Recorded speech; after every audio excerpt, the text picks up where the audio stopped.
Hi everybody, it's Bradford again. Hope everybody's doing well. It's the last week of class, and for my informative speech this week, I was kind of tossing subjects around in my head, and I figured since about 3/4 of us were game design majors, and the other fourth of you are at least aware that there is an invention called video games, that I would use a subject that's kind of up our alley to a degree, and that is Nolan Bushnell and the effect that he has had on contemporary video games of today. Now, to talk about his entire life and everything that he's done would take a very, very long time, and since I only have about 8 minutes or so to do this, I'm going to handpick my two favorite situations that he's had a part in, and that is the invention of and that's the founding of Atari and Pong, and the founding of the Pizza Time Theater. So sit back and enjoy the story. Okay, so it is the year 1971. We have two young men.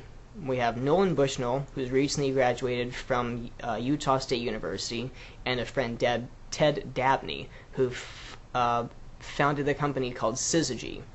And Syzygy was founded for the purpose of creating a clone of the space war game called Computer Space. Now, at this time, video games are a very, very young industry. They're not making any money. People don't even know what it is yet. So while this game is being prototyped, they don't have a lot to do, and they're losing money. So they take on a second job, which is repairing broken pinball machines. Now, during this side job, they meet a company called Nutting Associates, which is a company that makes coin-operated trivia and shooter games. And they're in agreement, and Nutting Associates makes for Syzygy a big fiberglass case that they could use for their first arcade game, which was Computer Space. So Computer Space is finished, and they market it, they put it in the big fiberglass case, and they distribute it to the country. It's a complete failure. It exceeds their $3 million sales, but for some reason they still think that it's a failure. And Mr. Dabney starts having second thoughts about being in the company. He starts talking to Mr. Bushnell, and he says, this is not a good time to go in this industry. This is a very, very slow one. This is not the right time. People just don't know it yet. And Mr. Bushnell respectfully disagrees and says, I think this is exactly what we need to be doing. We just need to give it a little bit more time. And Mr. Dabney he doesn't want to do it. So Mr. Bushnell offers to buy him out, and he does. Mr. Dabney goes back to repairing pinball machines. So Mr. Bushnell finds a young engineer by the name of Al Alcorn, and together they go back to doing their stuff with Syzygy. But about the same time, they find out that the name Syzygy is taken by a few other companies, so they decide to change the name. So they're kind of brainstorming on what they can change the name to. Mr. Bushnell still says to this day that one of his favorite games of all time is an old Asian board game called Go, which is similar to a chess or checkers, and the term for a check, like a checkmate in chess, was the word Atari. He really, really liked that game a lot, and kind of a subtle homage to them, he named the company Atari. So we have Atari, which is starting to build back up, and Mr. Bushnell goes to the world reveal of the Magnavox Odyssey in Burlingame, California. This is a brand new console, and they revealed their new table tennis game, which features two paddles and a ball that bounces around the room, and they try to get it past the other. Now, Mr. Bushnell sees this, so this is a great, great idea, but these are the things we could do different. They should do this, they should do this, they should do this, and this, and this, and he basically just gives it a critical analysis and takes it back to Mr. Alcorn and says, I want to do a game like this. And they start having a discussion about what they could do with this game. And he starts thinking outside the box. He says, I want this to be big, I want it to have great sound effects. He said, I want whenever the player scores a point against the computer that there should be a big crowd roaring. And Alcorn is like, we don't have the technology for that. I don't know what you're talking about. So they start talking, what can we do to make this a success? And they decide that one noise they could use is whenever the little 4 or 5 pixel ball hits the bar the player has, it would make kind of a pong noise and kind of bounce off like that. And Mr. Bushnell liked this noise so much that he actually names the game Pong. So they decide on a final version of it, and they put it in a big fiberglass container, and they send it to a tavern by the name of Andy Capp's Tavern.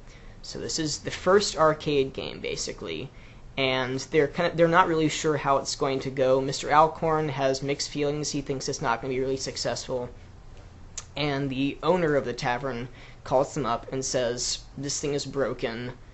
It's been 2 weeks since they shipped it to them. He says, this thing is broken. Substituting a word, get it the F out of here. So Mr. Alcorn's like, yeah, I kind of knew that would happen. Mr. Bushnell says, well, hold on a second. And he goes down there and sees what he can do to fix it.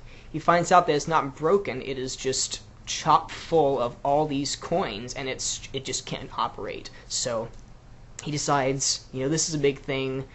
We should send it to more than one tavern.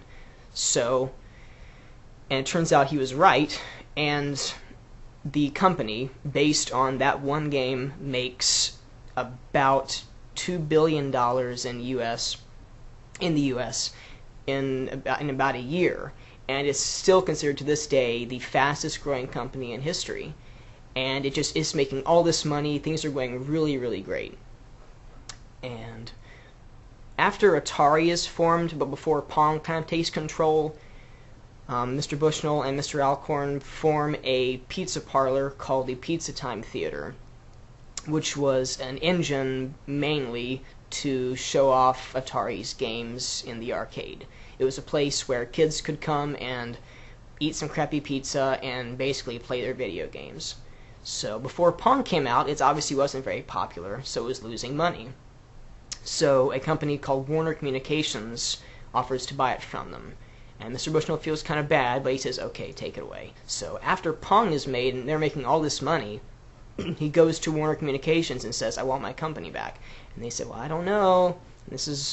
We kind of like this company. I think that we'll sell it to you if you give us a lot of money. He gets a checkbook out and says, what do you want? I'll write you a check right now. And they go, all right. And so they do business, and he gets the company back. So with the success of Pong, they completely redo the theater. They add an animatronic mouse and a band that plays for entertainment. All these new games, they have games like Pong and Pac-Man, Centipede, lots of games like that, and the company is just booming. But they don't really like the Pizza Time Theater name, so they rename it in honor of their Disney-inspired gray fuzzy mouse Chuck E. Cheese. So they rename the place Chuck E. Cheese's, and it is extremely popular. It grows and grows since then, and to this day it still has over 500 locations across the country. So, because of Mr. Bushnell, we have two big corporations that have survived this long and have made a lot of money, and that's why, even today, he's one of my personal idols, because he survived a thriving industry, or a not-so-thriving industry, rather, and made it his own, and basically defied the odds and ignored people that said you're not going to make it. Basically just said that's what you think, and that's why I have a lot of respect for him.